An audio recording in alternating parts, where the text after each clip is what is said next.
प्रमुख चेहरे हैं जो इस वक्त पीछे चल रहे हैं और इसके क्या क्या कारण हो सकते हैं वही जानने की हम कोशिश कर रहे हैं। हमारे साथ धीरज जी भी मौजूद है। धीरज जी, हम आपसे ये जानना चाहेंगे कि जैसे आपकी अगर हम बात करें तो वादे तो उन्होंने पहले पिछले 10 साल में भी किए थे, क्या उन वादों पर वो लगातार खड़े नहीं उतर पा रहे थे इसलिए जनता ने उन्हें नकारा है? देखिए, ये जो है एक स्पष्ट चीज है कि अब फिर कह रहे हैं, हर बार केजरीवाल का एक ही तकिया कलाम है कि फिर हमें 5 साल का मौका दिया जाए और सेंटर ने हमें काम करने नहीं दिया।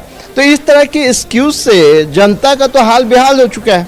आप देखिए कि सारे जो मुद्दे हैं वो कहीं पे किसी भी तरीके से एक अपनी जो व्यक्तिगत छवि जो थी वो भी खत्म हो गई, पूरी तरह से मटिया मेट हो गई। 5 महीने जेल में रहे, शराब घोटाले में फंस गए, शीश महल का इशू उठ गया। तो ये जो है एक पर्सनल इमेज डेंट जो बहुत बड़ा हुआ करप्शन के वजह से, जो कि उनका एक बहुत बड़ा एक फेस सेविंग डिवाइस था और वो सबको चैलेंज करते रहते थे। आज खुद ही अपने आप को नहीं बचा पा रहे हैं कहीं भी। तो ये एक बहुत बड़ा लॉस था, क्योंकि जो फेथ है, public faith is on the basis of the leader. वो जो लीडर है उसने अपनी जो है अहमियत को खो दिया और जो एक अल्टरनेटिव पॉलिटिक्स का रास्ता था वो पूरी तरह से खत्म हो गया। पब्लिक के पास ऑप्शन ही खत्म हो गया। Why should they will opt for them, why? तो ये सबसे बड़ा क्यों आपको चुना जाए?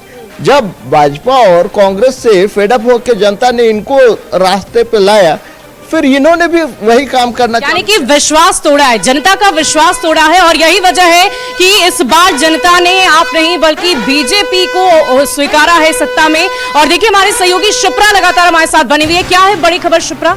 बिल्कुल शुभी, इस वक्त की बड़ी खबर दर्शकों को बता दें। देखिए, दिल्ली विधानसभा चुनाव के परिणाम पर देश भर की नजर टिकी हुई है और हम लगातार आपको आंकड़े बता रहे हैं। रुझानों में बीजेपी को बहुमत मिल चुकी है। 42 सीटों पर बीजेपी ने फिलहाल बढ़त बना रखी है और देखिए 36 का वो जादुई आंकड़ा बीजेपी पहले ही क्रॉस कर चुकी है। 42 सीटों पर फिलहाल बढ़त है और आम आदमी पार्टी को 23 सीटों पर बढ़त है। जिस तरीके से हम लगातार आम आदमी पार्टी के दिग्गज नेताओं की बात कर रहे हैं, उनकी स्थिति क्या है, तो देखिए अभी भी सीएम आतिशी पीछे चल रही है और अरविंद केजरीवाल को लेकर अपडेट है कि नई दिल्ली विधानसभा सीट से अरविंद केजरीवाल भी पीछे ही चल रहे हैं। तो 23 विधानसभा की सीटों पर आम आदमी पार्टी की बढ़त, हालांकि बहुत ही खराब प्रदर्शन के तौर पर जरूर देखा जाएगा आम आदमी पार्टी के लिए, क्योंकि आपको अगर याद हो इससे पहले जो 2020 के विधानसभा के चुनाव के नतीजे आए थे उसमें 62 सीटों पर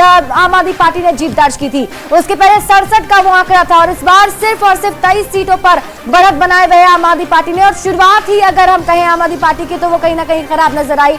जो आम आदमी पार्टी के संयोजक है अरविंद केजरीवाल, सबसे बड़े नेता के तौर पर जाने जाते हैं, वही पीछे चल रहे हैं। हालांकि बीजेपी